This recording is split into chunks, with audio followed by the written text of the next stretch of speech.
Waktu kalian hanya 7 hari saja untuk menemukan Mandau itu dan masuk ke kota Saranjana melewati portal pohon halau-halau. Langsung sampai tangan. Sila kasih.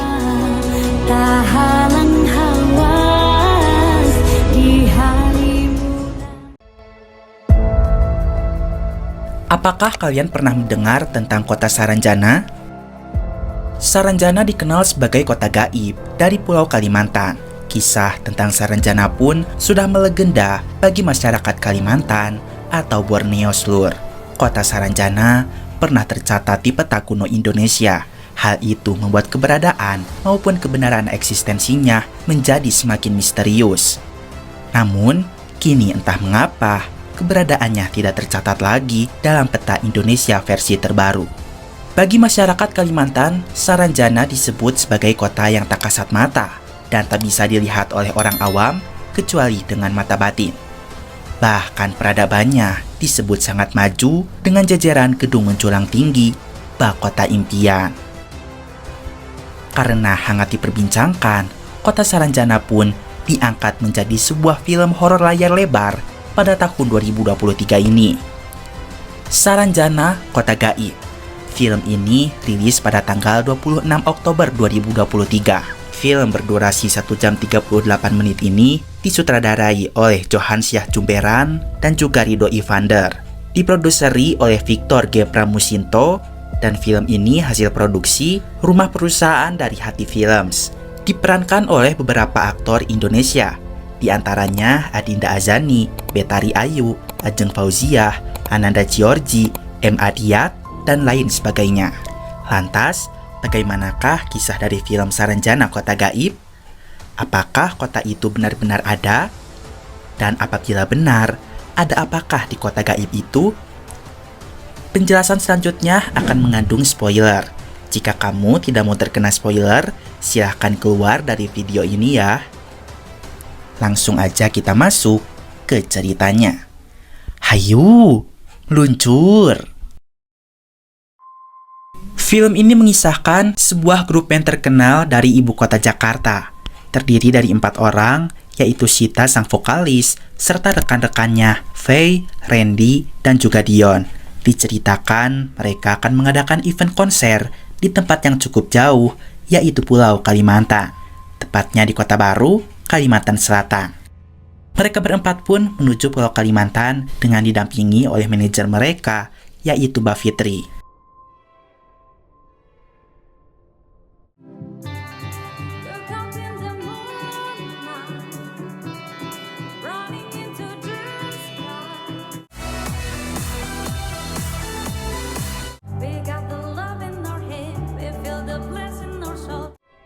Singkat cerita, acara pun selesai. Mereka sukses memberikan penampilan yang terbaik. Tadi perform kalian tuh bagus banget loh. Udah lama banget ngeliat kalian kayak gitu. Di suatu malam, ketika mereka menginap di sebuah hotel, Sita yang sedang mandi mendengar suara ketukan pintu. Ketika pintu dibuka, dia melihat ada sosok pria misterius yang mengenakan pakaian adat pengantin berdiri di ujung ruangan. Hei kamu!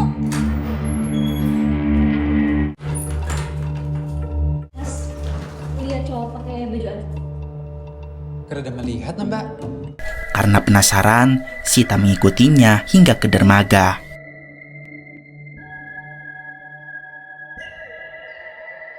Kemudian di sana, Sita mendadak pingsan.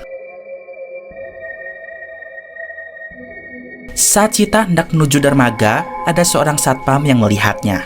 Ketika itu, satpam mengikuti, kemudian berhasil menemukan Sita tengah pingsan di dermaga. Sita pun dibawa ke hotel kembali. Malam itu, tepat sedang malam Jumat, Mbak Fitri membaca surat Yasin dengan niat mendoakan kedua orang tuanya dan juga agar Sita cepat sadar. Tak lama, akhirnya Sita tersadar seluruh. Dia merasa sangat lelah dan juga lemas. Mbak Fitri sangat bersyukur akhirnya Sita sadar. Ketika Fitri lanjut baca Yasin, Sita yang sebenarnya tidak bisa mengaji seketika mengikuti bacaan Fitri.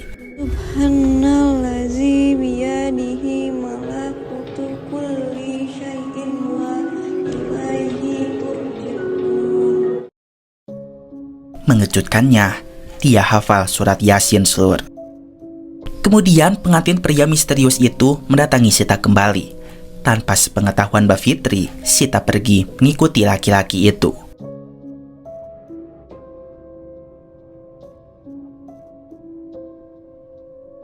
Ketika Mbak Fitri sadar Sita menghilang lagi, dia segera memberitahukan Faye, Randy, dan juga Dion. Lah mbak, ngomong gini. Ren, Sita hilang, Ren. Man, Sita lu gimana sih? Mereka pun merasa pasti Sita pergi ke dermaga lagi. Dan ternyata benar saja, Sita ada di sana. Bahkan dia sudah naik perahu dan entah akan pergi kemana. Sita yang tak sadarkan diri pun mendayung perahunya dan mengarungi laut di tengah gelapnya malam. Karena jarak yang cukup jauh, mereka semua pun tidak dapat mencegahnya.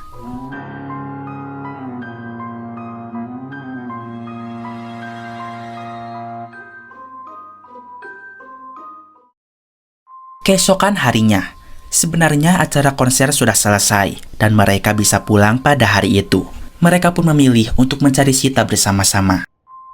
Kemudian, datanglah panitia acara konser, seorang laki-laki bernama Anwar.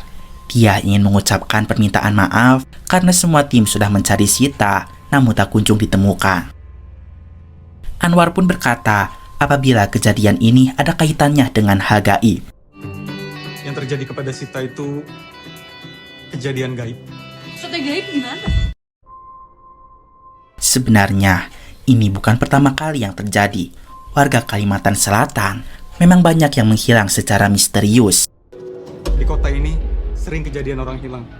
Dan menurut kepercayaan warga sini mereka dibawa ke sana. Anwar menduga Sita telah diculik oleh jin penghuni kota Saranjana. Anwar pun membawa mereka ke salah satu warga yang adiknya menghilang konon diculik ke kota Saranjana.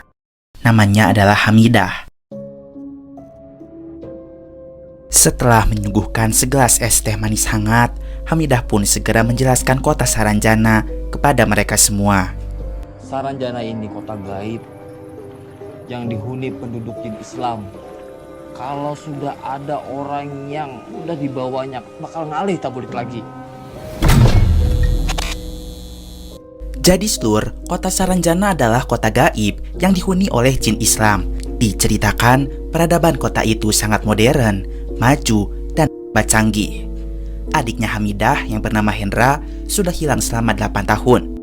Midah pun meyakini Hendra dibawa ke Saranjana. Ada orang tua di sana yang tertarik menjadikan Hendra sebagai anaknya. Ternyata tidak sembarang orang, Slur, hanya orang-orang terpilih yang dapat dibawa ke sana. Biasanya orang-orang yang akan dibawa selalu menunjukkan tanda-tanda, seperti mengaku melihat seseorang yang mengajaknya ke suatu tempat. Mereka tidak dapat membawa kembali orang yang sudah pergi. Orang itu akan kembali atas keinginannya sendiri. Akhirnya mereka pun diantarkan oleh Hamidah ke rumah orang pintar yang ada di sana. Namanya Abah Hadran. Abah Hadran menerima mereka dengan baik. Memang benar, hanya orang terpilihlah yang dapat datang ke Saranjana. Orang biasa tidak bisa pergi ke sana. Lalu, bagaimana cara mereka menyelamatkan Sita? Bahadran menjawab, sebenarnya ada satu cara, tetapi resikonya sangatlah besar. Mereka harus menyelinap, masuk diam-diam ke kota Saranjana untuk menjemput temannya pulang. Ikam masuk ke dalam kotanya, batu bawa bulik kawan ikam. Jadi maksud Pian, kami harus masuk kota Saranjana. Lalu, bagaimana cara masuk ke kota Saranjana? Caranya adalah dengan menggunakan sebuah mandau sakti untuk melewati portal yang ada di puncak sebuah gunung. Portal menuju kota Saranjana ada di puncak sebuah gunung di Kalimantan, Slur. Di sana akan ada sebuah pohon yang bernama halau-halau.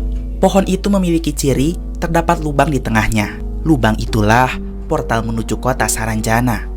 Tetapi mereka tidak dapat memasuki portal itu apabila tidak membawa mandau sakti. Sementara itu, mandau merupakan senjata tajam sejenis parang yang berasal dari kebudayaan Dayak.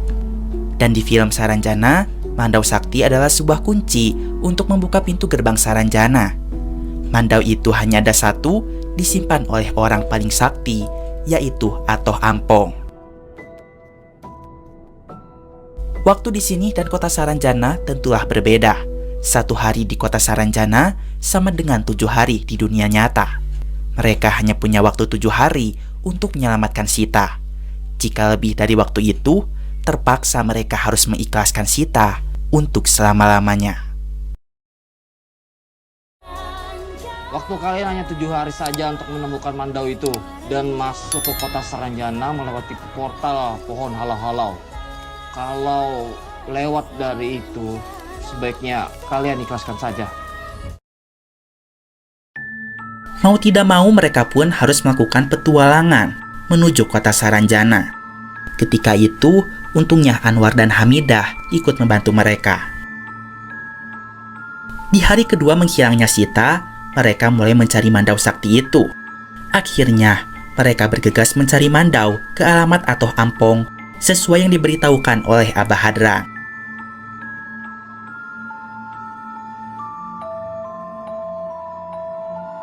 Singkat cerita, setelah menempuh jarak ratusan kilometer, mereka sampai di kediaman Ampong.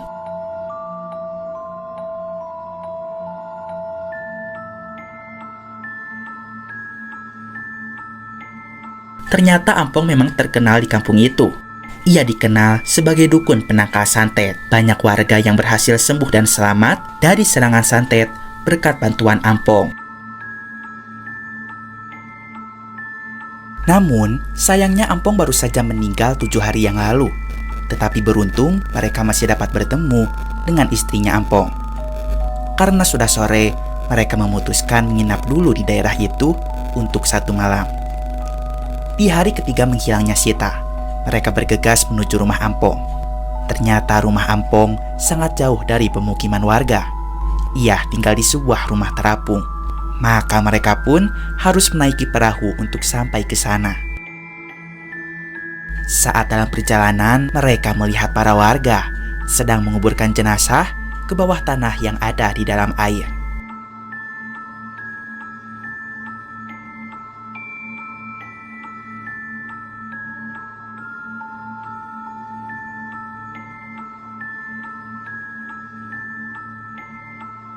Sesampainya mereka pun bertemu dengan istri Ampong yang disebut sebagai Acil. Mereka to the point ingin meminjam Mandau Sakti untuk pergi ke kota Saranjana. Ketika Acil mengetahui mereka akan pergi ke sana, seketika ia melarangnya. Dia memberitahukan jika Saranjana adalah tempat berbahaya. Acil terlihat berdiam diri di dalam kelambu. Karena Slur, jika sekalinya Acil keluar, maka akan banyak serangan santet dari orang-orang yang tidak suka kepada suaminya. Acil pun berkata, apabila Mandau itu tidak ada di rumah ini, Mandaunya ikut dikubur bersama Atoh Ampong. Mau tidak mau, mereka harus pergi ke makam Ampong untuk mencari Mandau itu. Mereka tidak akan membuang-buang waktu, karena kini mereka akan masuk ke hari keempat.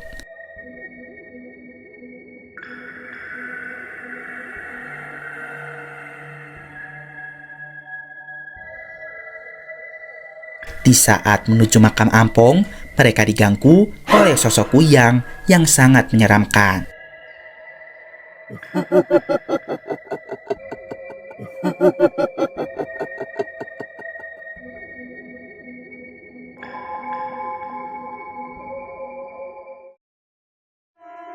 Setelah itu mereka pun bersama-sama membongkar makam Ampong. Dan ternyata benar, Mandau itu ada di atas pocong Ampong. Mandau itu terlihat dililiti oleh ular kobra sehingga mereka harus berhati-hati ketika mengambilnya. Saat Fitri menggapai Mandau itu, dia seketika mendapatkan pendengaran agar jangan mengambilnya karena akan berbahaya.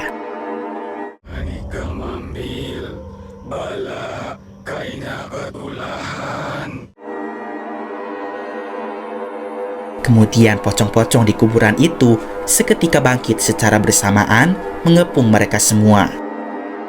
Mereka yang ketakutan bergegas berlari, kemudian naik ke perahu lagi. Pocong-pocong itu pun terus mengejar hingga masuk ke dalam air sungai. Tetapi beruntung mereka dapat selamat dan berhasil membawa mandaunya.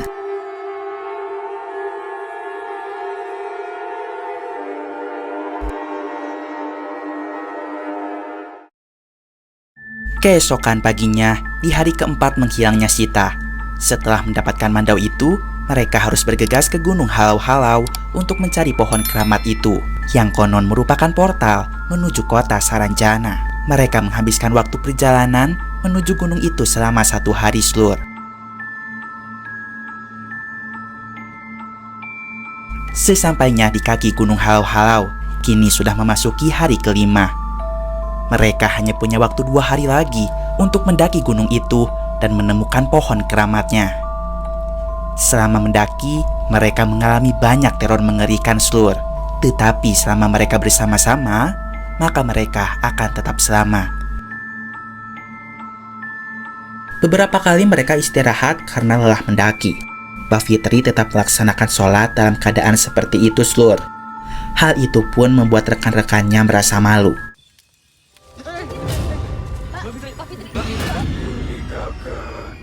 Pulihkan ke asalnya, mati.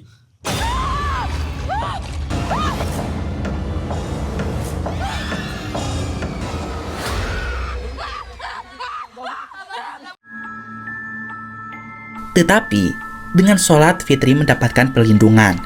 Dia tetap dijaga dari segala mara bahaya yang ada di dalam hutan. Ketika itu, ada sekumpulan penari misterius mengganggu mereka. Tampak para penari itu melakukan tarian topeng Banjar. Siapa saja yang mendekati para penari, maka mereka akan ikut menari dan tidak akan pernah berhenti kecuali sampai mereka mati. Saat itu hanya Mbak Fitri yang tidak terpengaruhi. Mbak Fitri pun mengeluarkan mandau saktinya, membuat para penari gaib menghilang dalam sekejap, dan teman-temannya pun berhasil sadar kembali. Namun saat itu, Nahas Dion tak dapat terselamatkan dan terbawa ke alam lain. Sementara di hari ke-6, Hamidah diam-diam mencuri mandau dari genggaman Fitri yang sedang tidur. Karena ternyata, sesuai perintah Mbah Hadran, mandau itu dapat mengembalikan Hendra, adiknya Hamidah yang telah menghilang 8 tahun yang lalu. Mbah Hadran menyuruh Hamidah agar membawa mandau itu kepadanya. Namun ketika itu, Nidah diteror oleh hantu bayi, hingga akhirnya ia meninggal diserang secara brutal.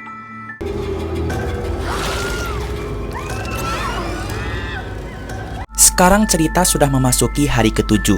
Mereka yang tersisa masih berusaha mendaki mencari pohon keramat itu. Ini adalah hari terakhir bagi mereka berusaha menyelamatkan Sita. Setelah lama mendaki, dari pagi hingga maghrib, akhirnya mereka menemukan pohon itu. Namun ketika akan masuk, mereka dihadang oleh banyak pocong yang ingin merebut mandau sakti itu. Dalam kejadian itu, Nahas Anwar harus tewas karena serangan pocong. Namun pocong-pocong itu hilang ketika sekali lagi Fitri membuka mandau saktinya. Sekarang hanya tersisa 3 orang. Mereka bertiga segera masuk ke dalam pohon halau-halau. Dan akhirnya mereka sampai di kota Saranjana.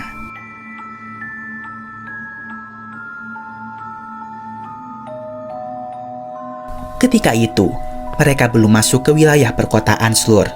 Mereka masih ada di wilayah pinggiran, jadi terlihat belum terlalu modern. Tetapi, ketika itu mereka terpantau oleh CCTV sebagai warga asing, sehingga mereka dikejar oleh aparat keamanan.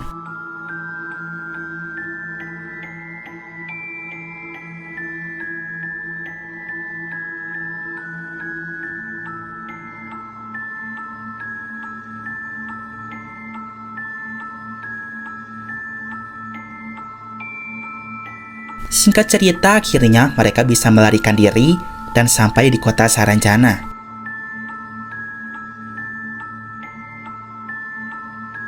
Mereka pun akhirnya bertemu dengan Sita.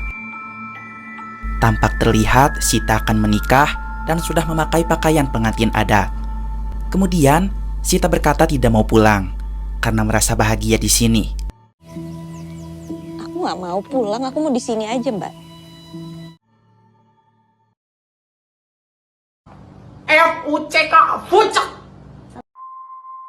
Dia merasa tidak dianggap di dunia nyata.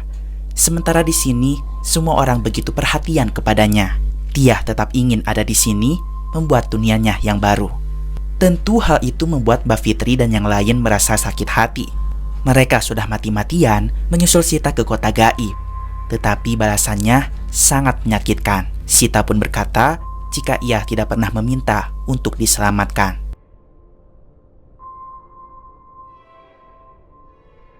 Akhirnya mereka pun pulang kembali dan mendapatkan hikmahnya saja.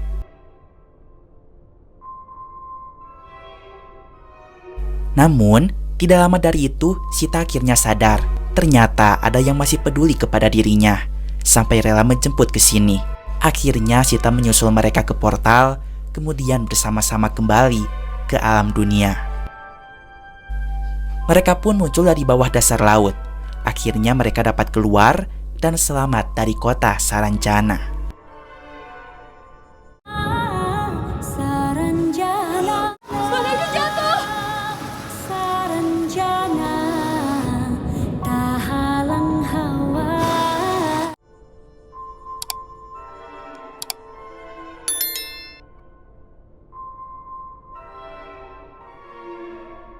Sementara di kota Saranjana, sang pengantin laki-laki murka karena Sita telah melarikan diri. Saranjana, tak halang hawa di halimunah.